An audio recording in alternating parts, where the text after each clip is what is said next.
แล้วล่ะเราปักไห้ในให้แบบได้ให้ในน่ะตาตรงในดิกูอยากป่วยว่านะทำอะไรทำให้พูดให้ป่วยน้ำตามันเนาะคนอื่นให้ตรงไหนวะโอ้ยหายากอยู่มาลูกชายฮะแม่ลูกชายดำหน้ามานี่แหละตะกี้ก็ว่าสิไปส่งเพิ่นมื้อนี้แหละเพิ่นพัดบ่คักใจเรื่องเอาที่เจ้าสบายใจว่าเจ้ามักมื้อใดก็ไปมื้อนั้นว่าถ้าก็เมื่อยดำเลยล่ะมีทางไปอยากไปแล้วว่าบ่แล้วกี่ค่าดำหน้าแล้วล่ะครับเลยเป็นชัดชื่อได้บ่มันจะเป็นคนโคตรบ่เฮ็ดบ่เคยแบบนี้จักเทื่อมีแต่แบบนี้นะบ่ข่อยก็บ่มักได้แบบสิบ่ข่อยมักสิข่อยคันมีคนเฮ็ดแบบนี้ป๊าดตัวเสียใจตลอดชีวิตไม่อุตสาหกันได้บ่มัก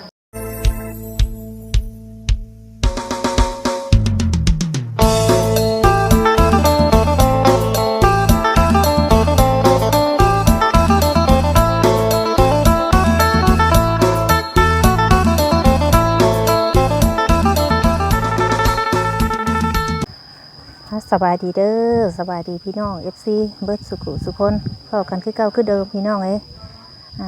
มื้อนี้เนาะทางสบุญได้โทรให้ทางอันผู้ที่เพิ่นมาแต่งหน้ามันแหละเพิ่นยังบ่ทันได้มาพี่น้องเนาะแต่ว่าทางสบุญนี่สิออกไปก่อนแล้วสิเอาเงินให้เมียอุตสาห์ไว้เพิ่นว่าเพิ่นสิมาตอนแลงว่าซั่น500,000เพิ่นว่าเนาะเฮาได้ร่วมกันกับเพิ่นแล้วพี่น้องจังได๋ก็มือนี้พี่น้องเนาะก่อนสิกลับสิเอาเงินไปให้ทางเมอุตสาพี่น้องแย่กินข้าวกินน้ำอิ่มเนาะแล้วก็มีทางเขาบ่เซนบ่ติดเพิ่นมาน้ำหลังพี่น้องท่านจะปุ่นกับก่อนสิออกไปสิเอาเงินไปให้เมอุตสาเป็นพ้นใจเพิ่นสิมาในตอนแรกเนาะ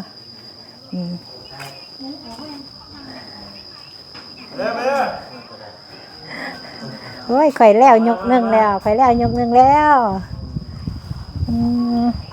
บ่จิตบ่แซนฮะบ่เว้ยไปราคาเด้อบ่สวัสดี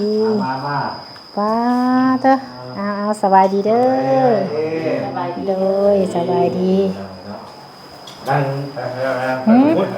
กินข้าวปุ้นกินแล้วข้าวกินแต่ข้าวปุ้นอันแหละแซ่บอยู่บ่กระปุ้นข่อยแวะซื้ออยู่ตลาดซีโน่ปีนไก่ก็ได้ก็เลยมาซื้อกระปุ้นน้ำมันอยู่บ้านท่านี้นะห้านข้าวประจำเขาเคยกินนั่นเด้ใจอยู่เรื่องน้ำกระปุ้นนะ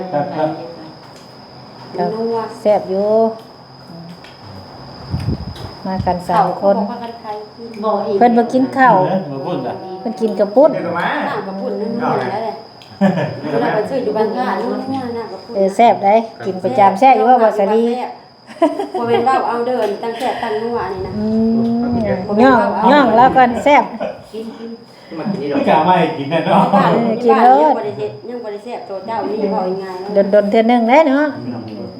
กินว่าไปเท่านั้นเนี่ยยังมือไหนได้บ่ไอ้ว่ากินข้าวเพื่อเราเดินได้เพื่อแล้วข่าวเรามาแต่ไทยแล้วจะมาเยี่ยมเราแล้วมาต้อนขนมเราเลยว่ะแม่นข่าวเรามาพุ่นแล้วว่านี่มื้อนี้ถือว่าผูกแขนเลี้ยงส่งท้ายแล้วนะมื้อนี้ส่งท้ายแล้วจังว่าเสียมื้ออื่นเราก็เดินทางเลยเนาะเสีย2เสียนึงก็มาผูกแขนนั่นน่ะก็สิว่าบ่ได้นั่นสิบ่ได้มาเพิ่นได้บัดนี้ค่อยนะไปดำน้ำกันไปดำน้ำกันของมือนั่นสิขอหานี่เจ้ามาหานั่นแม่คุณได้ไปดำน้ำเตาเกี่ยวน้ำเตาไปทางกุ้งไก่มื้อสินะแม่มาอยู่ก็มาเยี่ยมลูกแล้วกันเฮาผ่านมาทางนี้ก็แวะมาเนาะเราไปเบิ่งก่อนเราดูเราอยากไปแล้วว่าปวด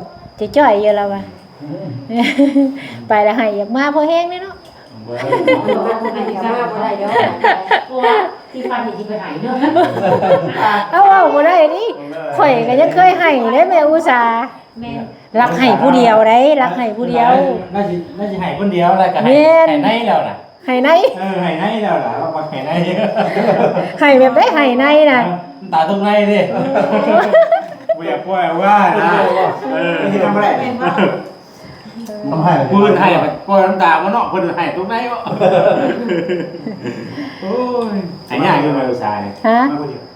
แม่ลูกชายดำหน้ามานี่แหละตะกี้ก็ว่าสิไปส่งเพิ่นมื้อนี้แหละเพิ่นพัดบ่คักใจเรื่องเอาที่เจ้าสบายใจว่าเจ้ามักมื้อใดไปมื้อนั้นว่าเดินท ทางมือเนาะ มื้ออื่นนี่เดินทางแล้วมื้ออื่นนี่ เดินทางปลอดภัยเนาะ ประมาณ9 โมงนะข่อยสิลงมาฮอดพี่เพื่อเฮาออกมาแต่บ้านเฮาเนาะอีกอย่างก็ว่าสิบ่ได้เอารถลงมานะว่าสิเอิ้นรถตู้เขาไปเอาอยู่เฮือนว่าคันว่ามันซ่านี่ก็สิเอารถตัวเองมาฝากไว้อันบนนั่นนั่นแหละคือแต่ก่อนนี่ ถ้าเฮานอนบ่ได้ถ้าเฮานอนแต่ว่า ได้อยู่นี่เฮาฝากอยู่บอนที่ว่ารถอีหยังเขาเอิ้นบขสอีหยังบ้านเฮาอันนี้ป้าอันอยู่ที่ตลาดนี่นะ เอาทางนี้บ่ แม่นข่อยเคยฝากอยู่ เอาว่าอยู่หน้าด้านบ่ได้ บ่ได้อยู่น่ะด้านนะเฮาฝากอยู่บอนขึ้นรถพี่ได้ แม่ได้อยู่กันไปอยู่ ตะเบิ่งนี่แหละคันว่ามีรถหึ ขึ้นพี่แล้วบ่ แม่นสิพาเรายาวแล้วข่อยก็ได้มื้ออื่นนี่ พอเห็นเด้อ ฮะ แต่พอเห็นได้จังได๋ สิมีผู้รับบ่ คันมีผู้รับคือแม่อุตส่าห์ก็สิเฮ็ดเบิ่งอยู่ได้ เนาะ จะเฮ็ดอยู่ได้งานนี่บ่ได้เฮ็ด10 กว่าปีเลย เนาะก็ว่าสิทำอยู่จักเนาะ เอาซะ อันนี้เขาลงคลิปอีกแล้วนะคะที่ว่าหาผลงานเดือนละมื้อ เด้อ อืม เจ้ามือเจ้า อยู่ใช้อยู่บึงการยังนะประมาณนี้นะ จงแข่งจงหาได้จงได้เด้อ บ่คือลาวนี่ถือว่าโชคดีเติบได้พ่อแบบนี้เนาะ งานการมันก็หายาก อีกอย่างเฮาก็อายุส่ำนี้แหละงานมันหายาก ง่าย แม่น มีพวกงานการแบบอันนี้โดนนะครับบ่ง่ายปานใดนะ ที่เพิ่นเอาไปนี่ก็ความคิดเพิ่นแต่ก่อนเพิ่นก็บ่ได้เอาอันคนแบบไปทำงานอยู่เฮือนดอกละว่าอีตนแม่อุตสาห์เลยอยากเอาไปเพราะได้ให้เรามีเงินสินะเพราะว่าอยากให้เราเฮ็ดเวียกเฮ็ดงานสินะเราดูแล้วอยากเอาไปแล้วว่าปกติเราก็บ่เอาดอกคนงานเพราะว่าเฮือนเราก็หลังบ่ใหญ่แล้วว่า งานทุกคนเฮ็ดตั้งแต่8 9 โมงถึงฮอดเที่ยงคืนปีนึงบ่ได้ เห็ดเดียวนั่นแหละลูก เด้ยิ้มเสือคือไทยแล้ว นี่แล้วข่อยก็เคยข่อยไปเฮ็ดงานพุ่นข่อยก็ยิบส่งข่อยก็ส่งยีนนี่ ยิ้มเสือ ยิบส่งข่อยหั่นส่งยีนน้ำหมู่เฮานุ่งนี่ เฮ็ดเมาเด้เฮาบ่เฮ็ดเฮาบ่เฮ็ดเด็กบ่ได้เฮ็ดงานเฮาเองเด้เฮาได้ไว้กับพ่อเป็นแนว 10 โมงข่อยน่ะเลิกน่ะไปงานนี่ เที่ยงคืน 8 โมง เที่ยงคืนหาตีนึงกูได้นอนน่ะว่าตีมื้อ2 โมงน่ะแต่ละมื้อน่ะ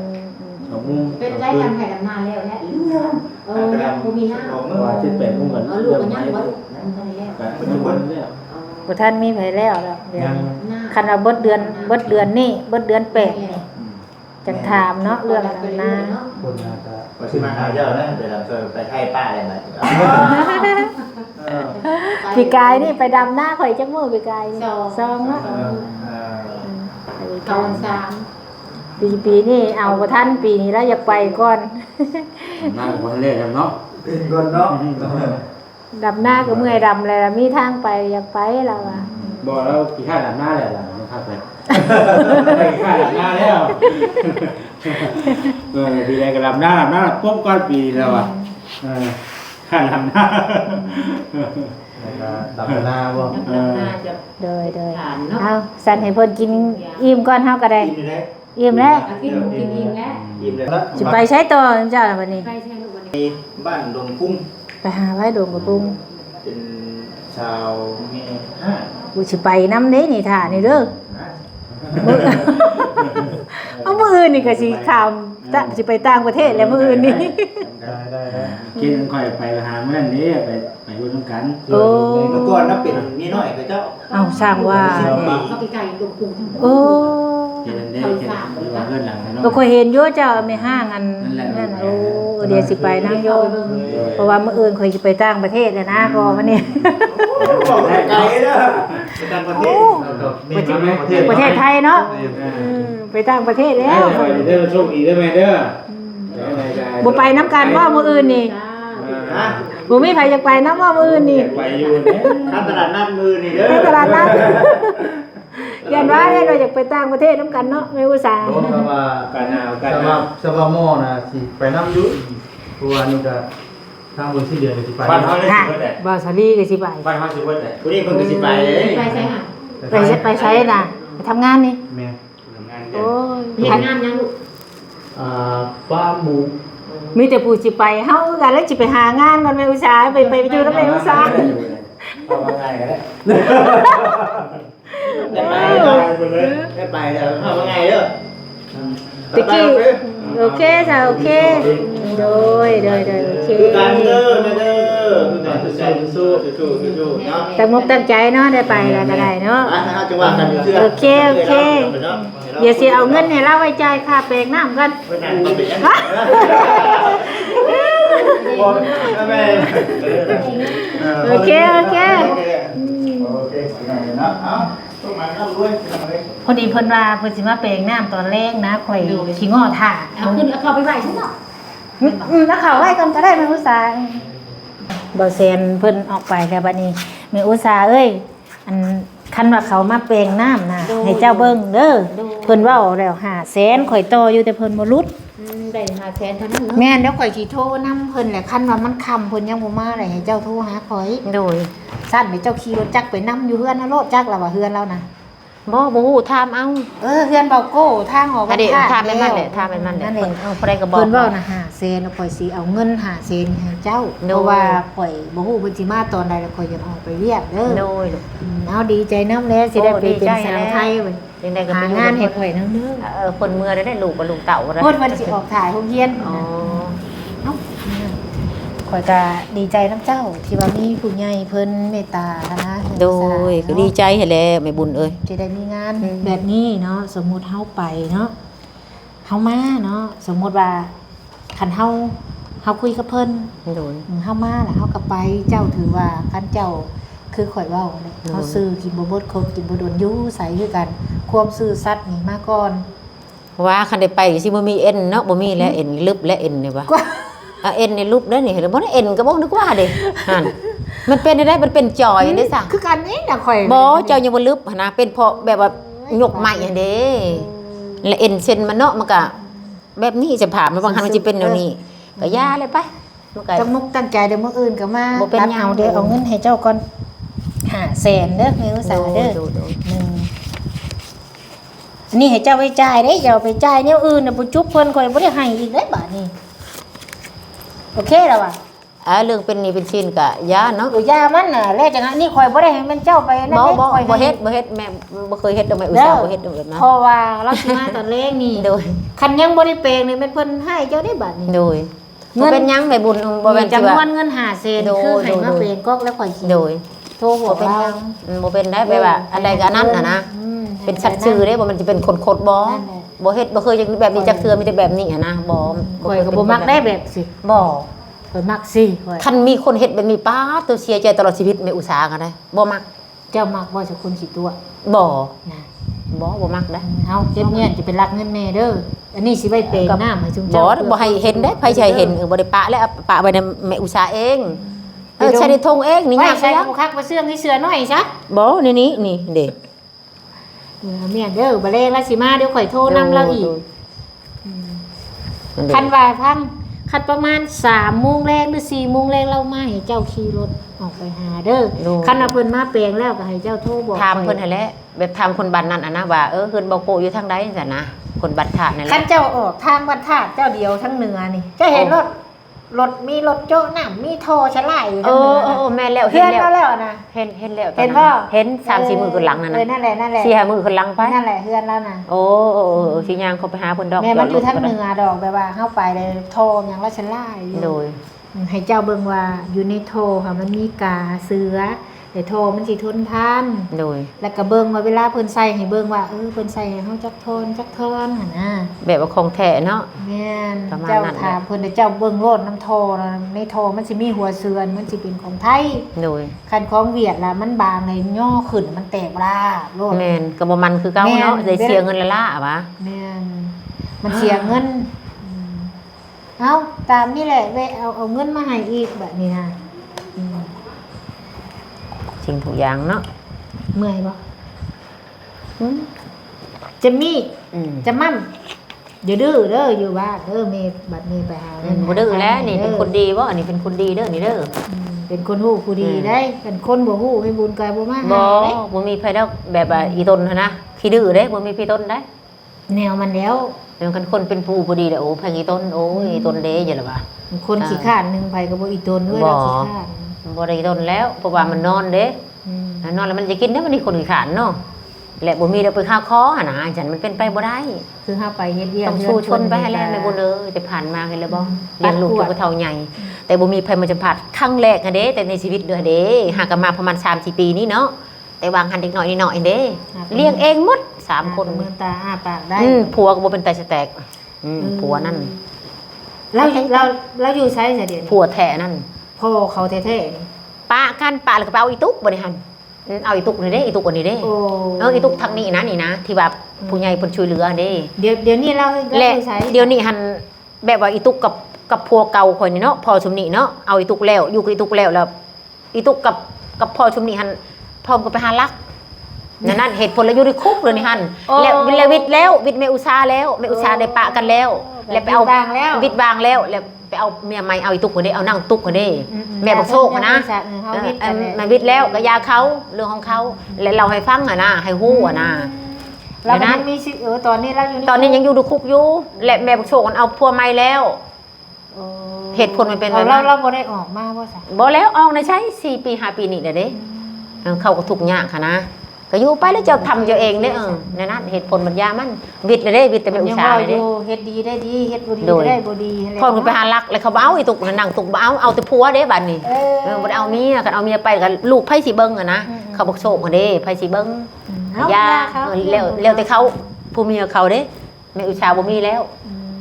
บ่มีบิดกันแล้ว พอแล้วเนาะ จบปะกันเลยเรียบร้อยเลยได้หาปีนี้แล้ว คันเราคืนมาขอเจ้าดิน บอก เจ้า ขอแล้วบางหันแต่บอกเตียงช่วยเหลือเด้ซื้อดินอยู่บ้านยางอะเด้ขอคืนแล้ว เจ้าบ่เอา บอกไปหาจุหาหน่วยแล้วก็ไปหาอันปกชบ่ได้เฮ็ดอีหลีคันเฮ็ดแบบนี้บ่อยู่ดอกนะ เรา บ่อ เค ยู่ ยขอคืนเจ้าบ่เอา บ่เอาเธอนึง สมมุติเราออกมาดิ บ่ได้นี่ ได้เนาะ ปกชแจ้งโดนแล้วบ่ได้แล้ว ของบ้านเนาะ บ่แต่เขาทุกข์คือว่าลูกพัวบ่เบิ่งบ่แย่งอะนะปะทิมคือหมูคือหมามันบ่เลี้ยงลูก3คนน่ะเด้แต่ผู้หลักผู้ใหญ่เพิ่นบ่ได้มาสัมภาษณ์เนาะแล้วก็แม่อุชาเลยสิตายแล้วหั่น นะ นะ มันผ่านมาแล้ว พอ บัด แล้ว นี้เจ้าก็ให้เริ่มต้นใหม่ บ่เอา ตั้ง บ่เอา ตั้ง คืน ใจ แล้ว หาเงินหาคำ แม่นแล้ว ลูกอยู่บ้านก็จะไปสร้างหนี้ติดสินเด้อมีก็กินบ่มีก็ยากก็ต้มขนมเด้อลูกเด้อ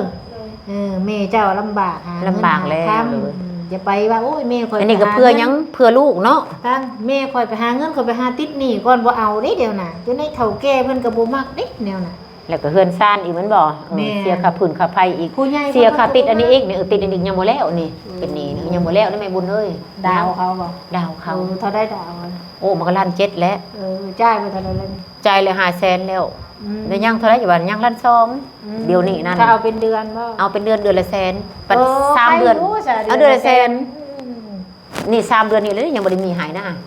มาเมื่อคืนนี่บ่ยังบ่มีเด้อว่ะนะ ได้เงินได้คำได้จัง ยา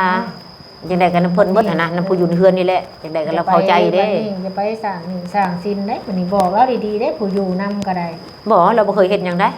บอกแล้วบอกลูกนี่แล้ว แต่นั้นเลยยังว่าแต่เทียงความเราได้บ่เถื่อได้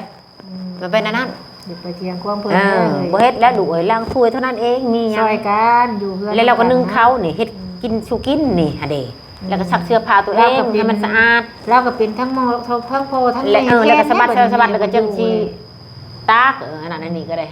แบบมีแม่เฮ็ดเด้แม่ชักผ้าอย่างนี้ไปเอาเนี่ยไปเอาเนี่ยไปเอาเนี่ยไปแม่ลูกไปเอาเนี่ยไปเอาเนี่ยลูกไป ไปแม่ลูกไปแม่ จะมาไปเปล่าเนี่ยมัม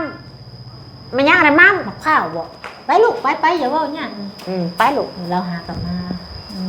แล้วก็เอาสู่ซ่อนไปเลยเดี๋ยวข่อยก็สิออกไปก็เด้อจังใดก็ จังได้ก็เด้อแม่บุญเด้อให้อยู่ดีไม่แห้งเจ้ากันเด้อมาเบิ่งมาแย่งแบบนี้แหละจังได้ก็ได้ซาทั่วอยู่ดีไม่แห้งเดินทางปลอดภัยแม่บุญเอ้ยจังได้ก็ได้ ถูกไปน้ำกันนี่แหละ แล้วก็มื้ออื่นก็ไปน้ำกันมื้ออื่นน่ะนะปัดมื้อหน้าอีเด้หั่นนะแม่นบ่ แบ่งกันฮักกันไว้ดีกว่าสร้างกันเพิ่นว่า แม่นแล้วมันจะได้เจ้าก็ให้อยู่ดีไม่แห้ง ฮักกั เดิ น น ไว้ ทางปลอด ดีกว่าสร้าง ภัย กันคนเฮาน่ะ ก็ อ ไป ยู่ นี่แห นำกั ละ นบ่ฮอด100 ปีดอก บ่ สร้างความดีไว้ บ่ฮอด เกิด ได้ เป็นคนล้ำซาก บ่ฮอด100ปีนี่บ่ฮอดแท้ ไปซะเดี๋ยวค่อยสิไปก็เว้าอะไร บ่ฮอดว้าบ่ฮอด100ปีก็คิดฮอดเฮือนนี่แหละเนาะก็ย่าลูกอยู่เนาะ บ่ บ่เป็นหยังดอก เพื่อนเฮาก็มา นั่นแหละจังว่า สมมุติว่า เอาคันบ่ฮอด100ปีได้ฉันชีวิตเฮาได้ฉันบ่มีแล้วก็แล้วว่า เราบ่เพิ่นคนเฮานี่ฮักกันไว้ดีกว่า แม่ สร้าง น กันอยู่ โอ้แม่ มัน น แล้ว รวมโลกกันนี่บ่ฮอด100 ปี แม่นแล้ว ไปนะ ถึก ฮักกันแพงกัน บ่ได้เข็ดบ่ได้สั่งไปแม่นบ่บ่เป็นหยังหมู่เว้าก็ยาเฮาก็เชยอยู่ ให้ นะ สิเว้าก็ยาก แล้วไปแล้วไป คันเฮาบ่เว้านี่ก็จบ หนึ่งอย่าไปเว่าพื้นผู้อื่นคันบ่มีนะเว่าพื้นเดียวของบ่มีผู้ให้ บ่ได้เว้าได้บ่พื้นตัวเองได้บ่สิ เอาพื้นมัน แบบนี้เอาพื้นก็ยากเนาะทานก็บ่ได้หลายเฮ็ดได้สิได้เงินหลายนี่หั่นจังเด้ อย่าคิด เว้า เด้อบัด เว้าผู้เดียวหั่นนะผู้เดียวเด้ไปเว้าชั่วโมงมันก็แก้ไขบ่ได้คือกันจักสิเว้าเฮ็ดหยังหั่นนะไผก็พอไปพอมันเรื่องเงินนั้นก็ยาเว้าผู้เดียวอยู่ป่ามันจบแต่ละมื้อไปผู้เดียวนั่นเว้าได้คันคนอื่นฮู้เห็นว่าเฮานี่เป็นบ้ามันบ่สรุปแล้วเฮาหึนหั่นนะ ไปซะ อย่า เว่า หา หลาย แน่ มัน แล้ แล้ว วพี่น้องเดี๋ยวเอาเงินให้แม่อุตสาห์เนาะไว้ใจเพลงหน้ามือแรงคลิปนี้ทางสมบุญกับขอบคุณไปทางเอื้อยแดงเนาะที่ไว้เนื้อเสื้อใจเด้อขอบใจหลายๆเด้อเอื้อย ดี ขอ มี ให้ แห้ง ดี เด้ มีแห้ง อแม่เอ้ย ความเจ็บบ่ให้ได้ความไข้บ่ให้มีคิดสิ่งใดก็ขอให้สมความมุ่งมั่นปรารถนาทุกสิ่งทุกอย่างเอามื้อนี้สิจบคลิปก่อนพี่น้องมื้ออื่นพ่อกันใหม่เนาะติดตามให้กำลังใจเด้อสบายดี สบายดี